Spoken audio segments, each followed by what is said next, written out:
You, John Fitzgerald Kennedy, do solemnly swear I, John Fitzgerald Kennedy, do solemnly swear that you will faithfully execute the office of President of the United States that I will faithfully execute the office of President of the United States and will, to the best of your ability, and will, to the best of my ability, preserve, protect, and defend the Constitution of the United States. preserve, protect, and defend the Constitution of the United States. So help you God. So help me God.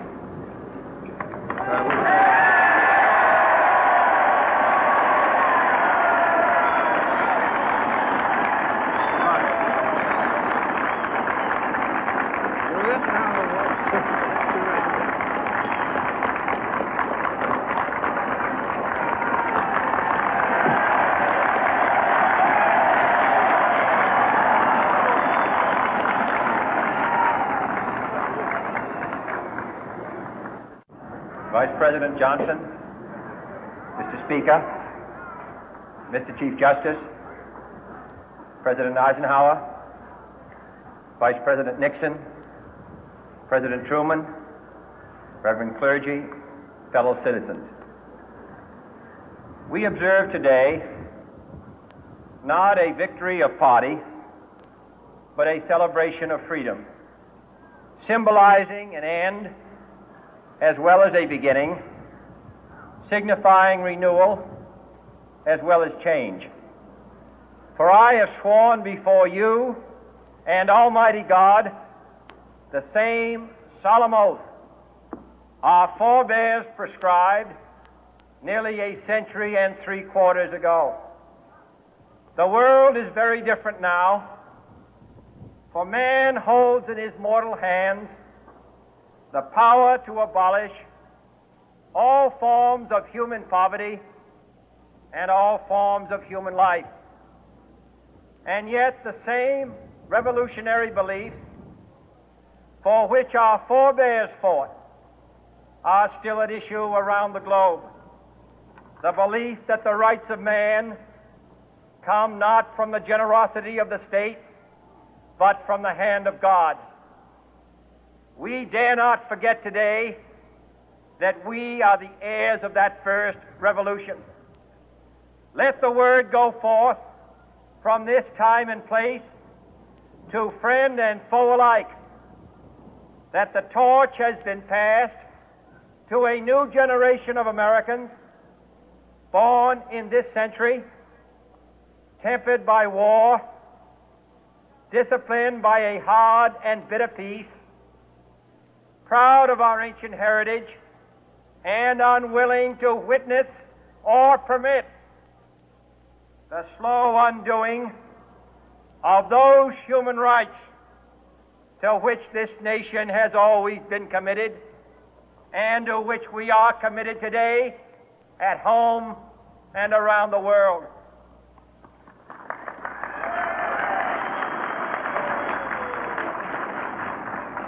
Let every nation know, whether it wishes us well or ill, that we shall pay any price, bear any burden, meet any hardship, support any friend, oppose any foe to assure the survival and the success of liberty.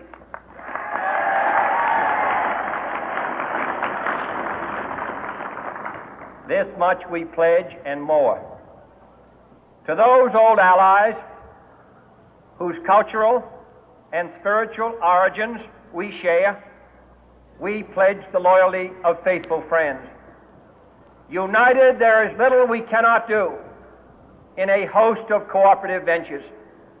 Divided, there is little we can do, for we dare not meet a powerful challenge at odds and split asunder. To those new states whom we welcome to the ranks of the free, we pledge our word that one form of colonial control shall not have passed away, merely to be replaced by a far more iron tyranny. We shall not always expect to find them supporting our view, but we shall always hope to find them strongly supporting their own freedom, and to remember that in the past, those who foolishly sought power by riding the back of the tiger ended up inside.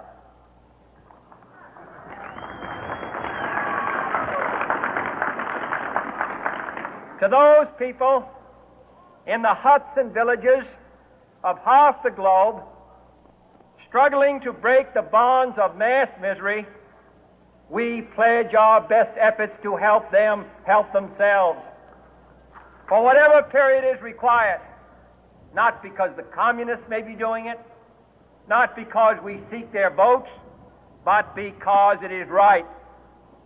If a free society cannot help the many who are poor, it cannot save the few who are rich.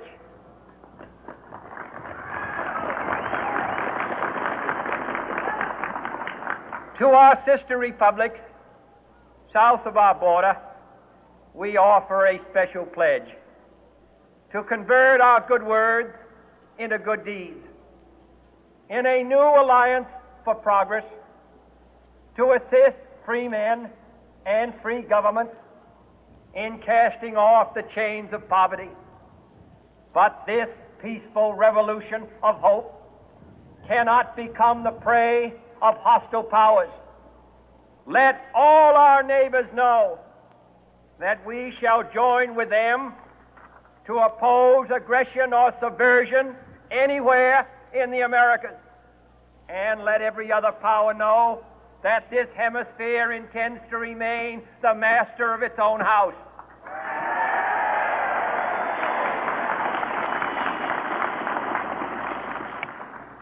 To that World Assembly of Sovereign States, the United Nations, our last best hope, in an age where the instruments of war have far outpaced the instruments of peace, we renew our pledge of support to prevent it from becoming merely a forum for invective, to strengthen its shield of the new and the weak, and to enlarge the area in which its writ may run. Finally, to those nations who would make themselves our adversary, we offer not a pledge, but a request that both sides begin anew the quest for peace. Before the dark powers of destruction, unleashed by science, engulf all humanity in planned or accidental self-destruction, we dare not tempt them with weakness, for only when our arms are sufficient beyond doubt can we be certain beyond doubt that they will never be employed. But neither can two great and powerful groups of nations take comfort from our present course, both sides overburdened by the cost of modern weapons, both rightly alarmed by the steady spread of the deadly atom, yet both racing to alter that uncertain balance of terror that stays the hand of mankind's final war. So let us begin anew, remembering on both sides that civility is not a sign of weakness, and sincerity is always subject to proof. Let us never negotiate out of fear, but let us never fear to negotiate.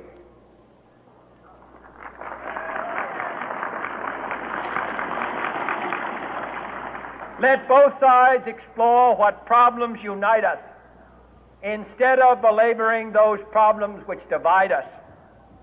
Let both sides, for the first time, formulate serious and precise proposals for the inspection and control of arms, and bring the absolute power to destroy other nations under the absolute control of all nations.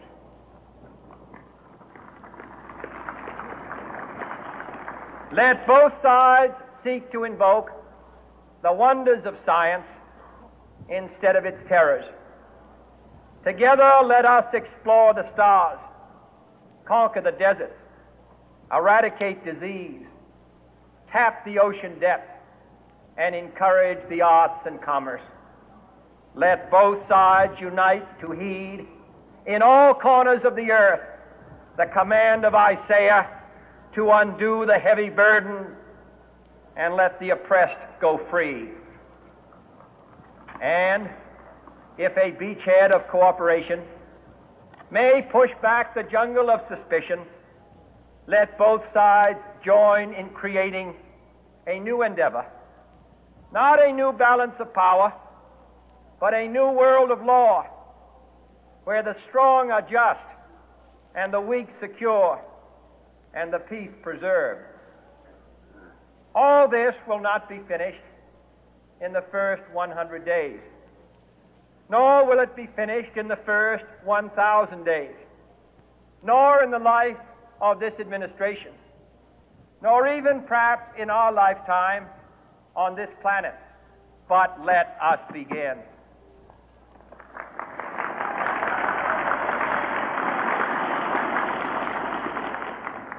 In your hands, my fellow citizens, more than mine, will rest the final success or failure of our course. Since this country was founded, each generation of Americans has been summoned to give testimony to its national loyalty. The graves of young Americans who answered the call to service surround the globe.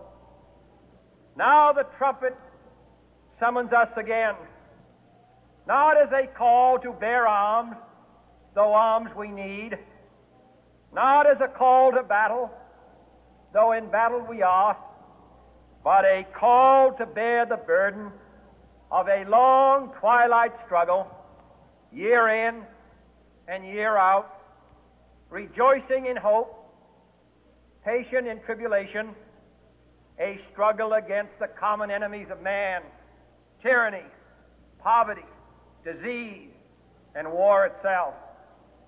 Can we forge against these enemies a grand and global alliance,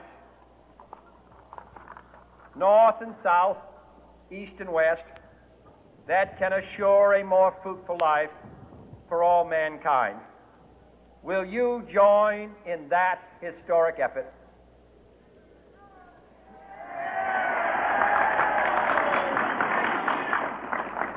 In the long history of the world, only a few generations have been granted the role of defending freedom in its hour of maximum danger. I do not shrink from this responsibility. I welcome it.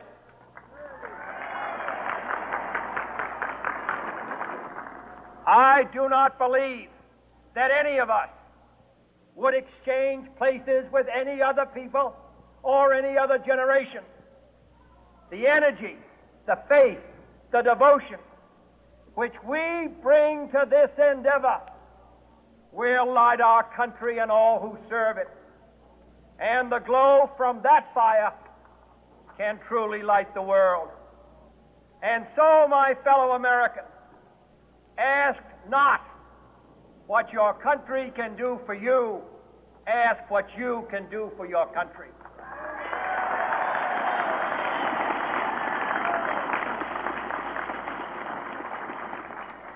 My fellow citizens of the world, ask not what America will do for you, but what together we can do for the freedom of man.